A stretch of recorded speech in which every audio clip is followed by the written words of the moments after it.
We just learned today that inflation is running a lot hotter than we expected. The numbers came in at 3.3% on a trailing 12-month basis over the projected 3.2%. That doesn't sound like a lot, but inflation watchers have been worried about this for some time. You see, when inflation is up, the Fed has a hard time justifying lowering rates. Lowering rates could help consumers in the long run by making things cheaper like mortgages and loans.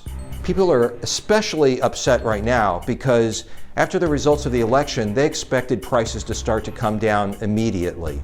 I think that the threat of tariffs are a potential inflationary force. We haven't seen them bear out in the short term, but in the longer term, the markets are probably very much concerned about a policy that increased tariffs on major trading partners. There's also concern that extending these tax cuts could balloon the annual deficit and therefore the national debt. It becomes harder and harder for the Treasury to finance America's operations through the issuance of Treasury bonds if they have to pay more and more interest on that debt. We're currently sitting at about $36 trillion in debt. That's a large amount, even when you measure it as a percentage of GDP or gross domestic product.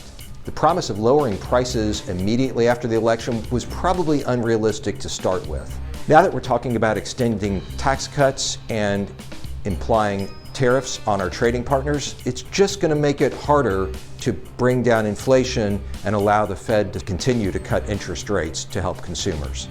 Tariffs on imported oil from Canada are most likely going to drive up gas prices.